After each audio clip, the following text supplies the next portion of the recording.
Sit down.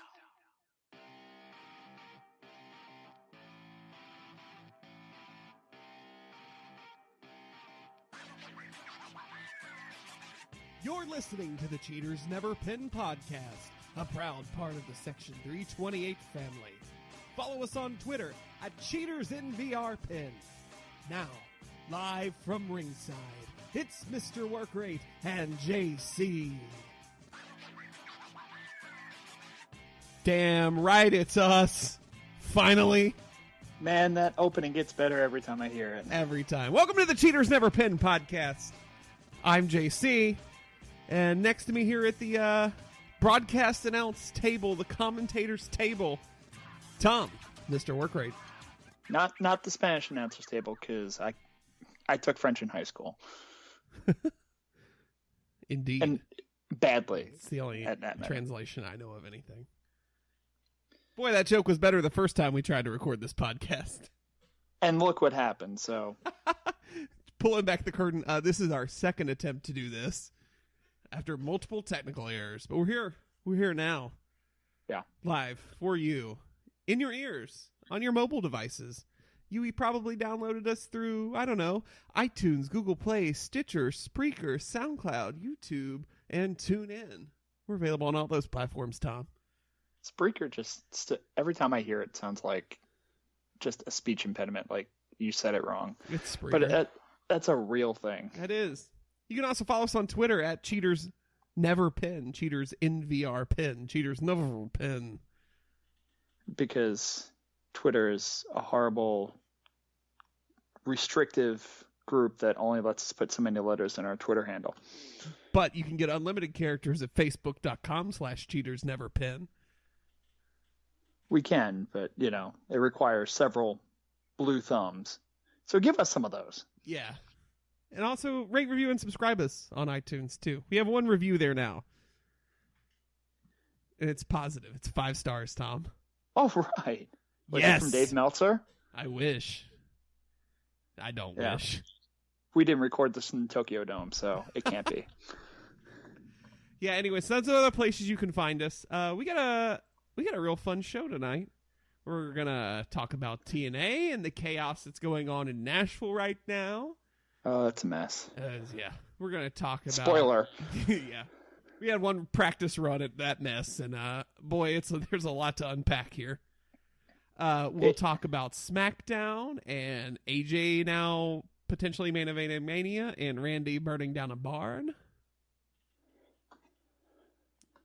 When you're a Viper, you can commit arson. Snakes are not beholden to the legal system. There's a lawyer joke in there somewhere. There you go. We also have, I should say, a 15-minute rant planned about the New Day Oscars joke. I had 20 penciled in, so the fact that you've gotten it whittled down to 15 makes me feel a little bit more confident about the show today. Right? And then we have the 10 count. And then we got 10 things that we don't want to spend much time on. The 10 count is 10 today, so yes. Again, it's a banner show. It is. And we're going to do it right this time, and we're not going to have to stop recording 4 times because Skype and or our Wi-Fi and or our computers or phones are being bitches. I may have to stop in the middle to get another soda, though. Oh, God. My mouse won't die again.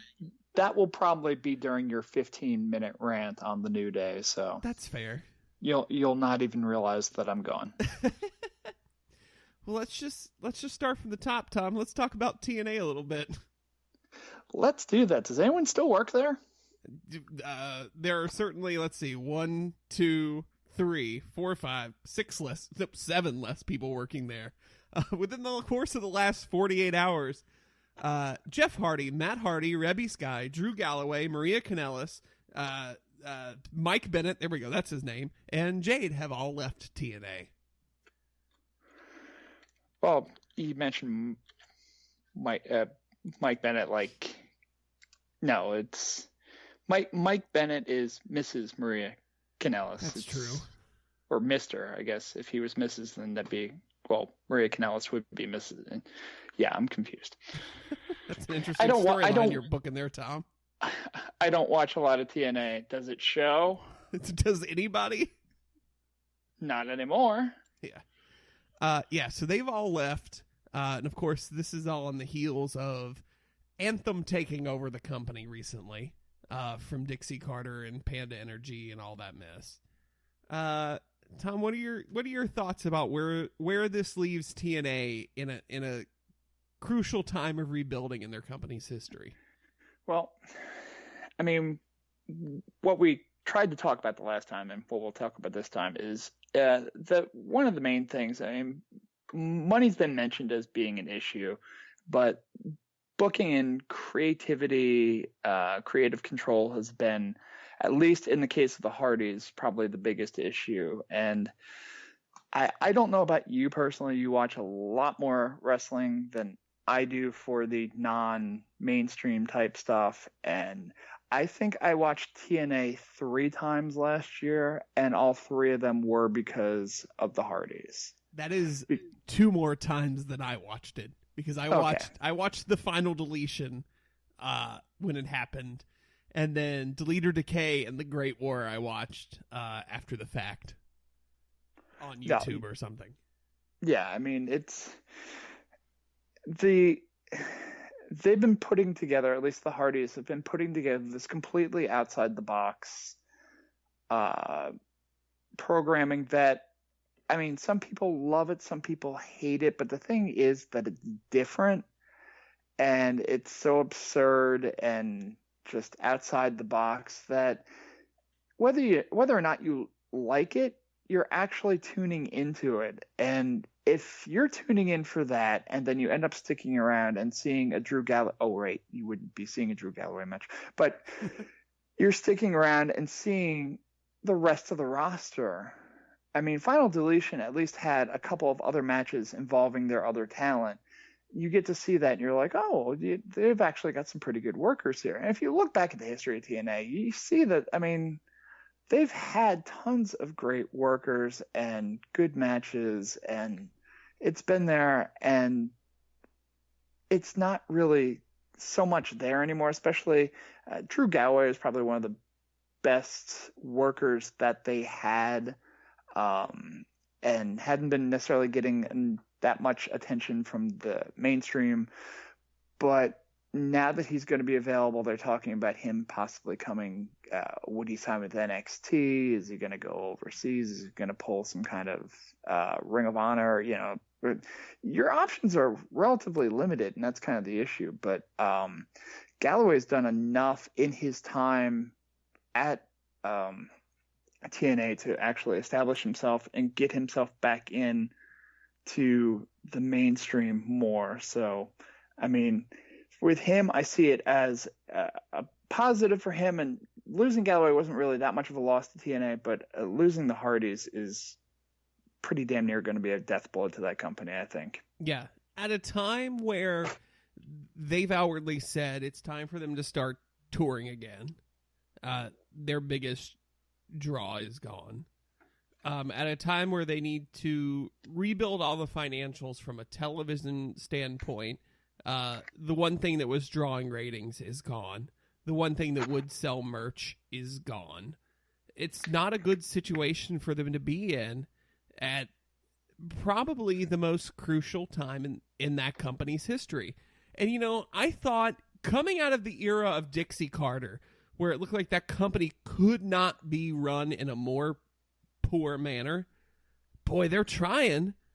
And, you know, you talk about creative control being the issue. They did put Dutch Mantel, Zeb Coulter, in charge of booking now. You know, Jeff Jarrett's been brought in. This was in the 10 count, so we'll make that a 9 count and add this in now. Bruce Pritchard got hired now to be on-air talent as well as backstage, so I'm sure that includes creative. But he loves you. It's just, the two most original creative minds they had in that company, in Matt and Jeff Hardy, and like as you said, love it or hate it, the entire Broken Matt, delete, obsolete, all that mess. It was interesting. It was new. It was refreshing. It's something that hadn't been seen in professional wrestling before, and it was awesome. It was great. and it was fun to watch. And when they had the big events, Tag Team Apocalypto and, the Final Deletion and all that, it drove their ratings up. Now, granted, they still were not, of course, and they're not ever going to be, WWE level, but it's depressing because I want TNA to do well, and I want them to do well on a level that's not competition to WWE, because it's going to take a serious contender to come in and ever be competition to WWE if that ever happens again. But I want them to succeed. Like, there should be plenty of alternatives. There's a lot of great workers out there, and the way this company's going now, it's depressing because a lot of people will be out of a job, from wrestler standpoints to production standpoint to the people that work in the office. And, having a mass exodus of your top talent is not a good sign on any level. I mean, it seems almost like they're basically taking the roster, and I could be wrong, and this is just, going off the top of my head, but it just seems like they're almost starting from scratch. Like, you've got new management in, you've got new booking in. At this point, you might just as well take the titles, pull them off of people, and go, all right, tournament for titles. We're going to do things differently now. The old TNA is kind of out. Here's, the new TNA. Yeah, well, the rumor's been floated that they're finally going to get rid of the TNA name. Hallelujah. That's a step in the right direction. I've seen pictures today that Ryan Satin from Pro Wrestling Sheet had retweeted that are a different logo for Impact. It's not the new one. They just started with the Anthem owl and all, but it's just an Impact logo. But still, I don't. And there were rumors today too that they were trying to go out and sign a bunch of young, fresh indie talent and rebuild that company from scratch.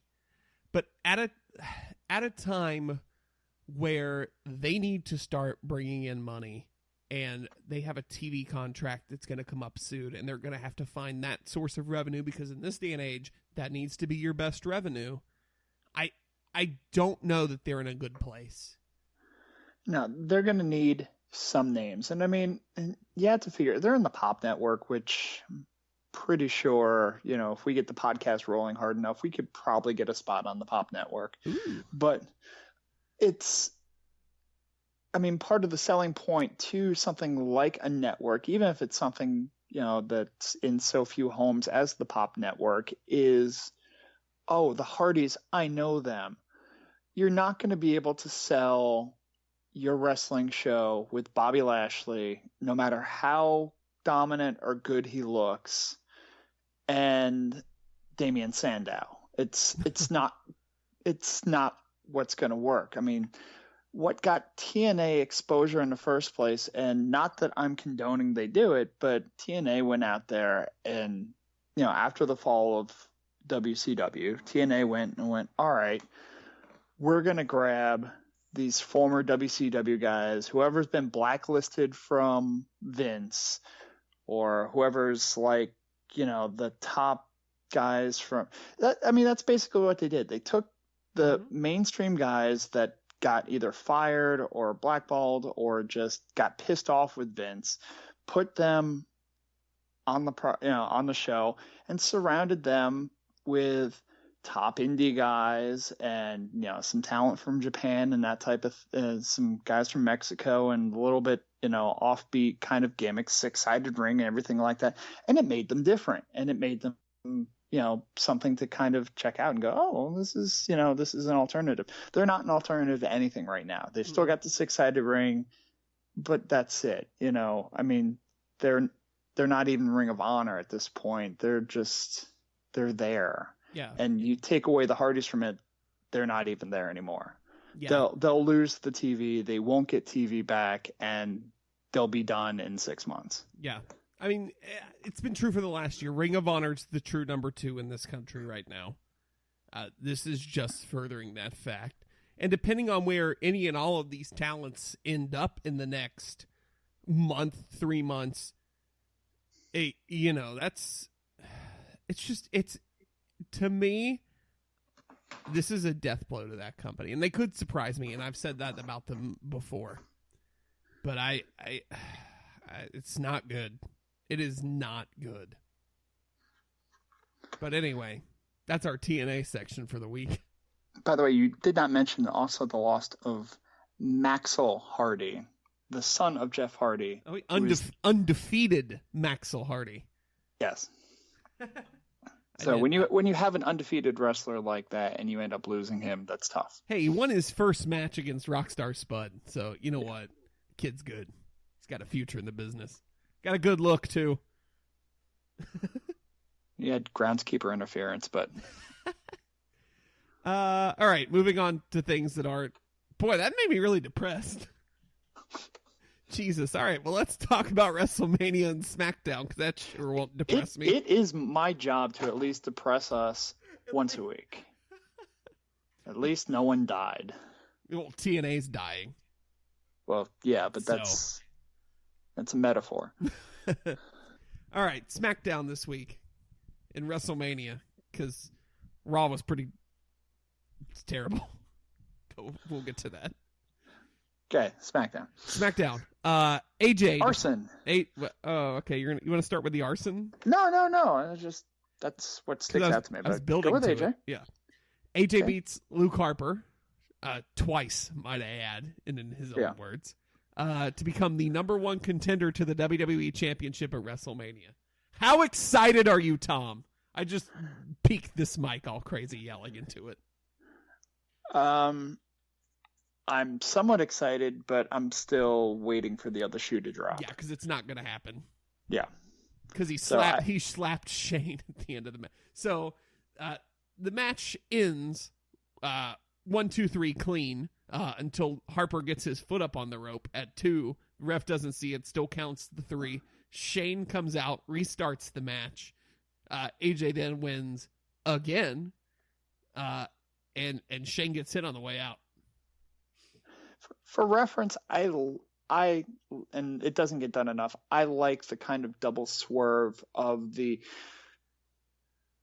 false finish, restart the match because the heel wins, but you restart the match because we didn't realize, but the heel still wins. Yeah, as soon as they restart, I like that because when you do a restart like that, the way that it used to be, that was just giving away now the face is gonna that's when the face makes the comeback and ends up winning the match and yay. No, AJ's I told you I was winning. I'm going to win the match. Yeah. It's over. Well, and it was one of those things. I knew there would be some form of shenanigans when the match started at 9:25. And I was what the hell's about to happen here? I was because we've talked about this ad nauseum on this show over the last couple of weeks. They are still building to AJ and Shane. Yeah.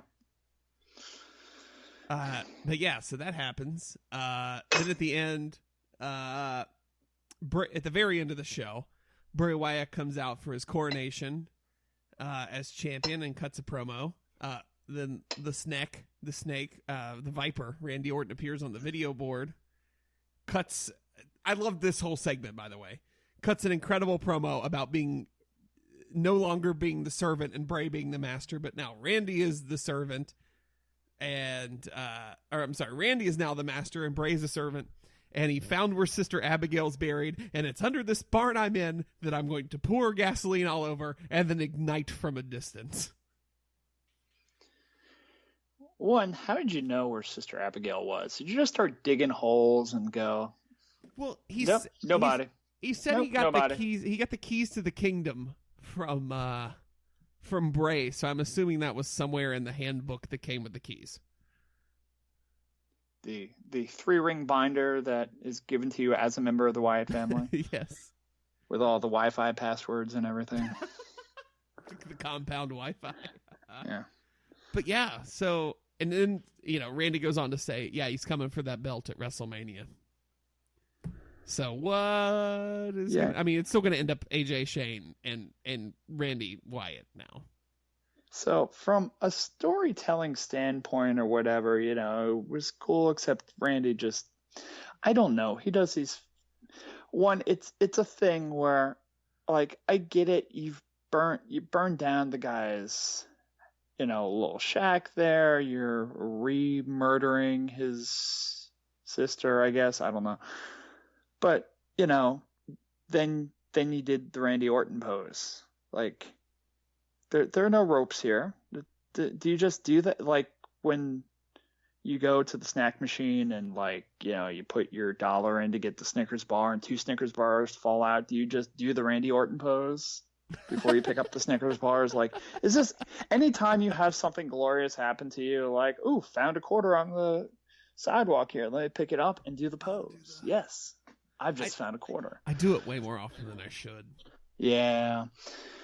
I hear Randy, if you do it looking into your mirror for like 30 to 90 seconds each morning, it really is a boost to your self-esteem for the day. I suggest that. Now, my other issue with this, because I know you loved it and all, but didn't we just do the I don't want the title shot like 2 weeks ago? So why are we turning now? Like, if it was all your master plan, why didn't you just kind of, like, I don't know, slow build it? It seemed like they gave it away and then, oh, now that I've given it away and you've given the title shot away, now I want it back. Yeah, that is odd and weird and makes zero sense whatsoever. But this segment was so great, I'm willing to forgive the horrible storytelling.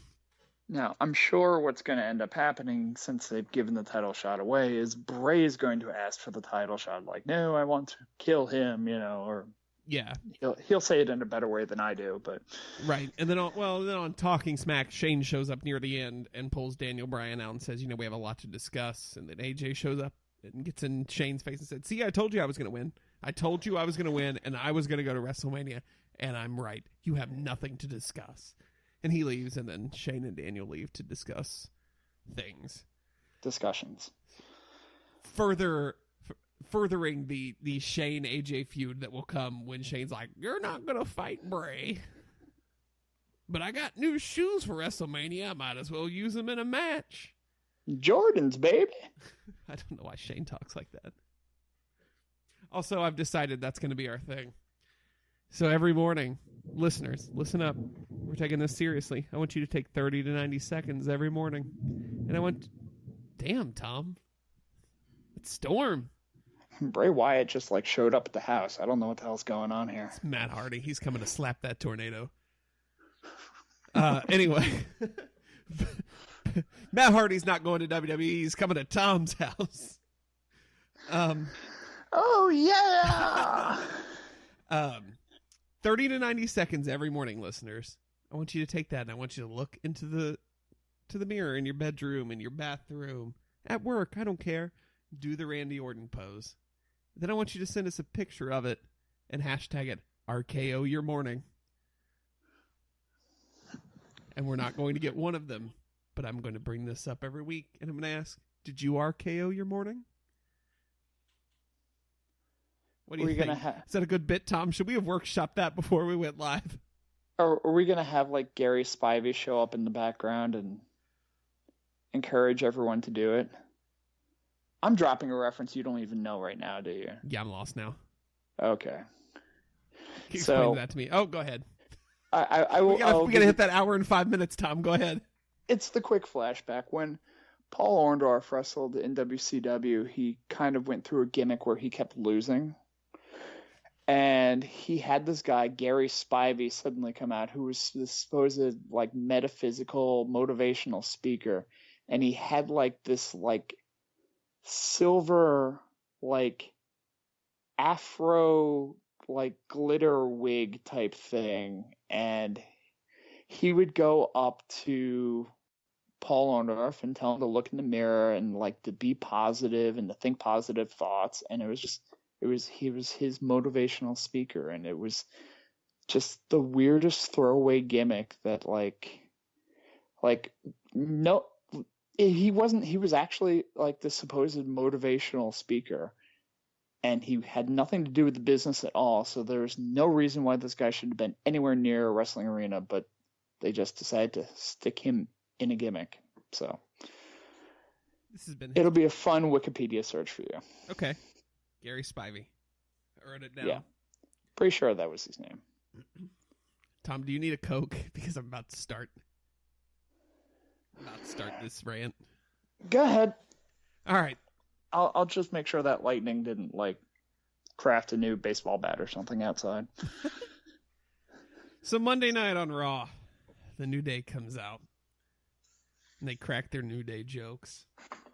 They do their whole New Day shtick, and they're wearing their new Booty Ice Cream Pops t-shirts, and I'm enjoying my life. I'm enjoying watching the New Day.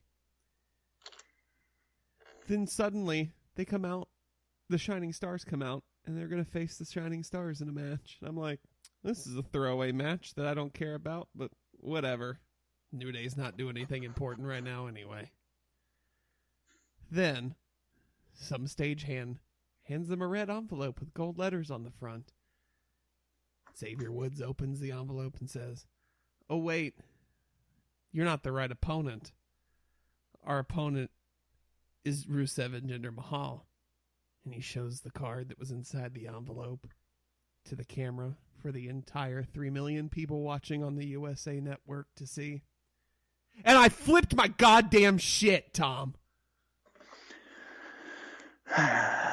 Because you know WWE. You know they're going to make a joke about the Oscars, and I get it. That's fine. It's 24 hours later, and you're trying to be, the pop culture relevant hip writers. I'm fine with that. I expected an Oscars joke.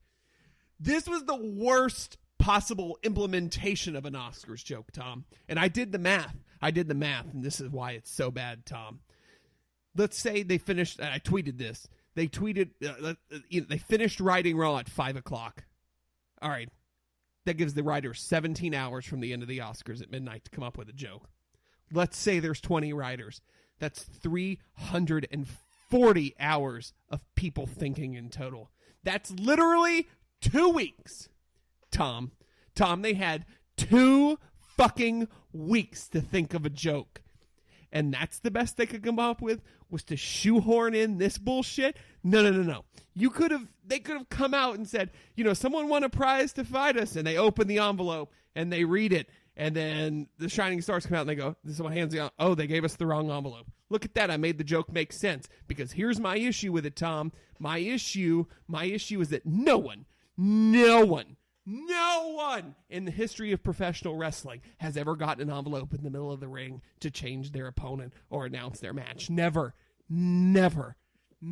has that happened before. So why do we do it now? Why do we do it right now just to shoehorn in a fucking Oscars joke? It was awful. It was terrible. I turned off Raw, Tom. I don't turn off wrestling. I will watch it. I will sit through it. I sat through the Kathy Lee and Hoda and Adam Rose freaking segment 2 years ago. And this bullshit made me turn off Raw, Tom. It really wasn't that bad. It was awful.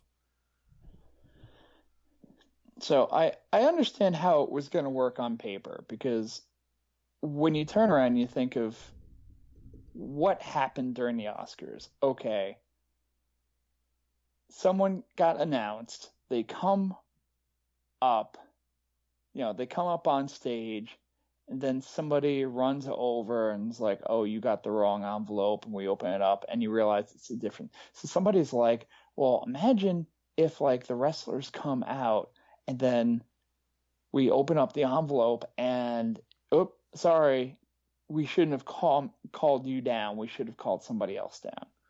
So in theory, on paper, I could see them going, oh, yeah, that could work or whatever. If there was an envelope before the second one, it would have been fine. Can they not? Do I need to create a second WWE Network account so they can afford another fucking envelope and card, Tom? Well, what they did was they tried. Shoehorn was the right word that you used. They threw it in there, and they tried to do something slightly relevant. And I can remember in the early days of Raw, when they went live with Raw, they would always throw out these little references to let people know that they were live. And Nitro would do it too when they knew that Raw was going to be taped, because Raw would go back and forth between taping and live back in those days, but Nitro was almost always live. So they'd throw these little references in there like, oh, well, this is, the day that it is, and oh, this is a news event that happened today, which because we're live, and they just throw these stuff out there. So that's the kind of thing that they're trying to do. It's just a reference, and yeah. Well, I'm fine with them making the reference. Like, I realize they're trying to appeal to a broader audience than the hardcore, way down the rabbit hole wrestling fan that is me and you. Like, I get that. Like, I have no problem with them making the joke. Just do it good. The problem is you're dealing with writers who, at this point, they're not wrestling writers, because wrestling writers aren't really a thing necessarily. You're not writing full scripts generally for wrestling up until a few years ago. So they're not writing for wrestling, they're writing for TV, and they're not TV writers. They're not good TV writers. I'm sorry, it's not good TV. Yeah. Like, if they were good TV writers, they would not be writing for Raw. They would be writing for whatever actual TV shows. Yeah. Yeah, and here's my thing too. Usually I would go very easy on the writers because there is one arbiter of everything you see on WWE television, and his name is Vincent Kennedy McMahon. Yes. This, while approved by Vince, he didn't come up with this. This was so scripted that it was clearly the writers. And Vince should have stopped it too, so fuck you too, Vince. But, oh God, and you could tell how uncomfortable the New Day was trying to deliver this. I fear for them at WrestleMania being the hosts and the crap they're going to be given Tom. They'll have at least a little bit of time to work with it, and the fact that they don't have to worry about a match or anything like that, hopefully they're going to be giving them a decent amount of creative freedom. There's those words again. It all comes full circle.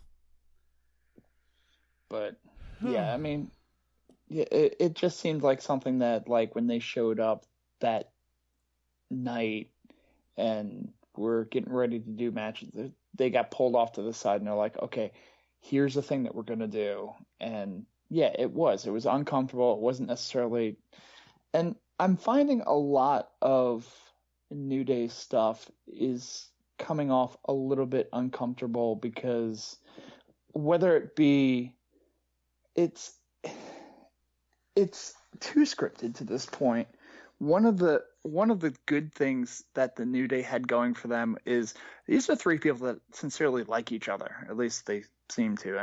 They hang out outside of the events, and they have a chemistry naturally together, which is why they kind of got put into the group that they're in and why the group still works now.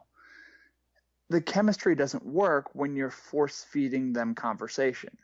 So you can tell when they have their little side conversations, it's entertaining, but when they have to read their lines, it comes off as wooden and sad. Yeah, it's a symptom of what's been going on for years. Or for the last few years, I should say. And it's basically them going, no, New Day. We don't want you to do that. We're going to write how you act for you. Mm-hmm. And that's never going to be right. No. Because, again, New Day was a good gimmick that wasn't done correctly, that floundered, that took the three guys that were given nothing and turned shit into Shinola and put themselves as the most over gimmick in the last couple of years. And now they're left with basically having their creative control taken away from them by people that are trying to write like them. Mm-hmm. Which is, again, it's it's a knockoff of your own product, which never works. Well, that was the biggest issue in the push with Roman, was he was given such terrible stuff to say. Whereas when you see him speak off the cuff in any media interviews or anything else, he's very well spoken. He has a good personality. But then when you start force feeding him lines about nursery rhymes and tater tots, Suffering succotash. Yeah, everybody's like, what the hell is this? This is just more of that. And I think because it was the New Day, and I like the New Day so much, I reached a breaking point, and I really needed to vent. I had to get that out. Can you imagine Austin or Shawn Michaels? Oh, God. With these restrictions? No. It would be awful. WCW would have lost the Monday Night War. Yep. All right, Tom. Any other big news you want to cover? I don't think so. I mean, we went over. Fastlane's coming up. Well, I can run through the Fastlane card. I didn't put that on the rundown. Give our predictions for Fastlane. I don't even know who's wrestling on that card. That that shows you how important that. Kevin Owens is going to lose his title, right? Probably. I don't even know. Or here's the worst part about that. I don't care at this point. Yeah. The title means nothing at this point because Owens' main thing now is with Jericho. Goldberg's thing now is with Lesnar. And everyone, like small children, can see this is what they're building up to the WrestleMania. So when you put the match against the two of them, the significance of the belt with either one of them doesn't matter. Like if you put the belt on Goldberg for him to face Lesnar, it's like, okay. If you keep the belt on Owens and you put him against Jericho, okay. It's just this is filler at this point, and it shouldn't be because it's Goldberg. I mean, if you're into that kind of thing, but yeah. I mean, they clearly want Lesnar Goldberg to be for a belt and to main event, and I'm like, it's a big enough match, it doesn't need to be there. But then you can have Owens Jericho for the U.S. title, whatever. It is what it is. There's no use complaining about it because it's going to happen.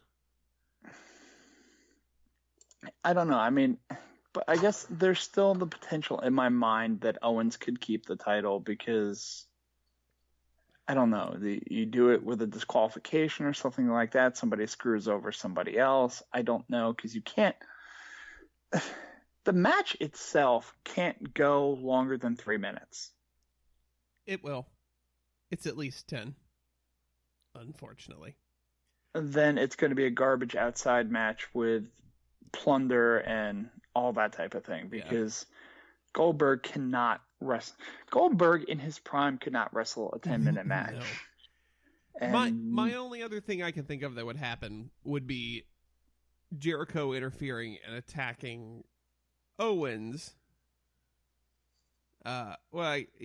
He attacks Owens, so it's a DQ. Owens wins, whatever. But he does it on purpose, and Monday night he comes out and said, that's because I want to take that title off you at WrestleMania. I don't know. Possibility. But then Goldberg would have beef there, and he's on a different trajectory, so it doesn't make any sense. But I'm just assuming that Goldberg gets taken out by Lesnar. Lesnar makes an appearance. Yeah, that could happen. As Goldberg pretty much destroys Owens and gets ready to jackhammer him or whatever, you have Lesnar run in to attack him, which keeps the belt on Owens, and then Lesnar ends up destroying Goldberg because Goldberg would have, in a fair fight, has beaten Lesnar all the times that they've been faced, but since Goldberg wasn't looking and you have Lesnar attacking from behind, Lesnar can get his revenge, the revenge that he's been seeking and going and injuring and technically putting in submissions. And he's not going to let him take the belt. I like that. Injuring. I mean, I think that's the way to go. Yeah, I'd like because that a lot. again, you don't need Goldberg, Lesnar for a title because at the end of WrestleMania, one of those two guys would end up having the title, and you don't want the belt on either one of them. Nope. And then, well, I'll get. And in the book of rules, it says you have to defend every 30 days. Transition. Wow, I thought we were going to run down the rest of the card. We can run down the rest of the card, Yeah. but let's call that foreshadowing. Yeah, it's a teaser. Ooh. Roman Reigns and Braun Strowman. It ends in a DQ because the Undertaker's going to come out and distract Roman, and that way both these guys continue to look strong. The end. That's the only way out of this match without destroying one of the two of them. What's weird is I kind of want to see the match. I do too, especially after the end of Raw. Like, my God, a year ago, I would have if you hated told me this, I would have been like, no. I mean, I give Strowman a hell of a lot of credit. And I guess that's the thing too, is that we really haven't gotten a chance to see him work actual matches. They've been putting him in squashes for so long. Even when they first debuted him, you never really knew what you had with him. And now he's... You got to think too, when they called him up, he'd never been on NXT TV. He'd just been in developmental, and they called him up. So he was still greener than goose shit. And so he's had time to learn, and he's had time to work with a lot of different people. So his skill set's improved so much. He's in the right position here, and I'm really excited to see what they bring in for Mania. And what's funny is what they've done with Strowman, the way they've built him up, was what they should have done with Goldberg a decade and a half ago, or 2 decades. My God, 2 decades ago. I feel old now, but that's what they should have done with him. But Goldberg pretty much went from the WCW power plant into like this push.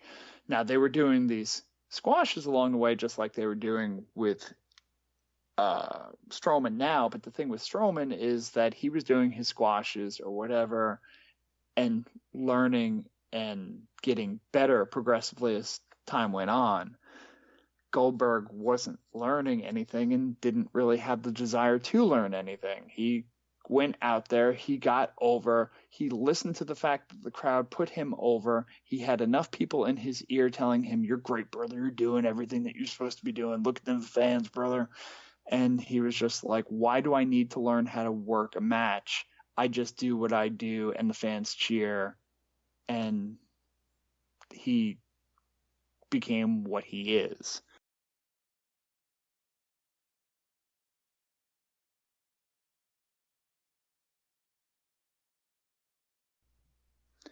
All right, so we ended up having 2 technical hiccups there. So in an effort to prevent this from happening again, we're going to work as quickly as possible through the rest of this card and through the 10 count. So let's see. We have Bayley and Charlotte. Charlotte wins the belt off Bayley to keep that pay-per-view streak going. Yep, definitely. Sami Zayn and Samoa Joe. Joe wins. Got to build Joe. Best match of the show, but yeah, Joe. Neville and Jack Gallagher for the Cruiserweight Championship. Neville retains. Yeah, Gallagher will do something fun or with a umbrella or something like that, but Neville retains, definitely. Gallows and Anderson versus Enzo and Big Cass for the tag team titles. Gallows and Anderson retain through nefarious means because, give the babyface pop at Mania when they win. Yeah, Maury does the job. Yep. Sasha Banks and Nia Jax. Nia gets her ready for Mania. Yeah, Nia's got, I think, staying strong here. Sasha will do kind of the babyface backup, but I think you need to build her frustration to lead to that eventual heel turn. Yep. Kickoff match is a tag team match in the Cruiserweight division. Rich Swann and Akira Tozawa versus the Brian Kendrick and Noam Dar. With Alicia. With Alicia Fox. The heels win this one. No, I could see Tozawa getting the pinfall. They seem to be pushing him kind of hard here. Well, Kendrick's going to teach him another quote-unquote lesson. Yeah. That's what's happening. All right, that's the Fastlane card. All right, let's go through the 10 count. real fast. These are 10 things that happened in professional wrestling in the last week that you may have missed or you saw or we don't want to talk about very much. Number 1, the WWE Book of Rules is out. It's actually called the WWE Book of Rules and How to Make Them. It's pretty good. I'm about 3/4 of the way through it, and it's really entertaining. The whole concept is somebody found a manila envelope that was actually the Book of Rules, and there's kind of a bunch of inside jokes and stuff written in it. If you love WWE and you got a disposable $16 sitting around and don't know what to spend it on, it's worth it. It's fun. I like it. If you're in or if not even that, it is $8.79 right now on Amazon. Oh my God, I paid whatever. I went to Barnes and Noble because it's at work. Well, just saying all. But it's fun, and I've been tweeting pictures of funny things I found in it too. So yeah, I mean, for less than apologies to your shopping, but for less than $9, it's I could think of worse stuff. For that price, absolutely pick it up. It's fun. Number 2, Shaq said on his podcast that his presumed and match against the Big Show at WrestleMania would not be happening, and it's not his or his people's fault. Aw, shucks. That's my entire thought on it. Aw, darn. He didn't get the amount of money that he wanted, or he realized, training for this actual match is serious, and wow, I actually have to do a lot of stuff, and I don't really want to do a lot of stuff. Shaq don't have to do this stuff. Yep. Number 3, brackets for the New Japan Cup, which is one of New Japan's tournaments, have been revealed. You can find them online. I'm not going to read them out loud to you. But highlights in the first rounds include Michael Elgin and Bad Luck Fale. That'll be a fun match. Tomohiro Ishii and Kenny Omega in the first round. That'll be fun. A lot of good potential here. I could see Tama Tonga actually, I could see Tama Tonga coming out of this with a big push. Yeah, Elgin. Yeah, I mean, there's a few different ways to go in, and that's one of the things about New Japan is that something like this is how you kind of get somebody different to get a push out of this. So it's probably not going to be who you expect. Tama Tonga. That's why I'm picking him. There you go. Number 4, Beth Phoenix is the newest inductee into the 2017 WWE Hall of Fame class. I don't know why, but okay. That sounds really rude, but there's a lot more deserving people who've accomplished more and were much more talented. Well, this is they have a women's selection each year, and well, it's not going to be China. So they could have put a woman in. It could have been in the celebrity wing, and her name could have been Cyndi Lauper. Because goddamn it, why isn't she in yet? You still have the celebrity wing up. So there's still that possibility. They still have that and Warrior Ward to announce. But you have the women's wrestling thing, and well, she was a good enough wrestler at a time where it was a relatively dark time for WWE women's wrestling, and she is Mrs. Edge, so yeah, that's the big thing. Number 5, Triple H has been added to several house shows coming up as tune-up, including some where he's listed in being in a tag match with Finn Balor on the other side, who will also be back soon. But not a show that will be in Raleigh, so we don't care. Yep, we get the SmackDown and we're bitter crew, about unfortunately. Again. Number 6. Yeah, that's been the last 3 times. All we ever gets the SmackDown crew. That's just weird. Yeah. Number 6. Rowan has been cleared for return. Eric Rowan, according to Pro Wrestling Sheet. So I don't remember if I saw it on Twitter or Reddit. Someone's like, when he comes back into the Wyatt family, it's going to be like that gif of from I think it's Community where the guy walks in with all the pizzas and everything's on fire. That's his return back to the Wyatt family. That is Community. Number 7, Jack Swagger. This broke today. Jack Swagger has been granted his release from WWE. He announced this on Chael Sonnen's podcast today. Not sure what his future plans are. It's unfortunate for him. He said he wanted to try wrestling in Europe, Mexico, and Japan. He would not roll out a trip to mixed martial arts. I mean, that would work probably very well for him. I mean, he's got the size, he's got the pedigree for it, and I mean, he can wrestle that style. And dude, he's a huge white guy. He'll do great in Japan. Yep. Number 8, Netflix has released information and actually the first teaser for the series based on Glow. And the series will actually premiere on June 23rd. So go find that and watch it. Alison Brie from Community, which you just name dropped there before, is got a leading role in it. Mark Maron is also in it. Yeah, and it should be. I don't know how close they're actually going to stick to the regular material. Glow was a shit show pretty much during the 80s. I watched it because I was a kid and it was on, and it was really bad wrestling because there were barely any wrestlers in it, although there was one who ended up becoming Ivory in WWE, so she wrestled as Tina Ferrari back then, but that was pretty much what came out of it, and it was bad and it was cheesy, but I'm actually looking forward to the Netflix show. Yes. Number 9, Rusev got a haircut and the internet went crazy. Is he more handsomer? I don't know. I don't really care. He looks fine. I don't... If Lana says he looks fine, then he looks fine. Yeah. That's all that matters. Exactly. And then number 10, since I moved one up into the main card of the show, I found this interesting. Raven said on his podcast this week that Canyon's death made him realize that suicide is, quote, sometimes the only option, end quote. That is a very Raven thing to say. Right. And you mentioned the depressing...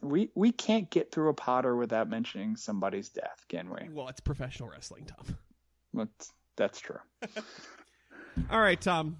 Before Skype gets pissed at us again, tell the people where they can find you on the internet. Easiest place to find me is on Twitter at Mr. Workrate, MRWORK rate RATE. There are other ways to find me on social media, but I don't use them, so it's a exercise in futility. And you can find me at JC Bobbitt, JCBOBBITT, on Twitter and Instagram, and you can find the show here on Twitter at Cheaters Never Pin, Cheaters NVR Pin.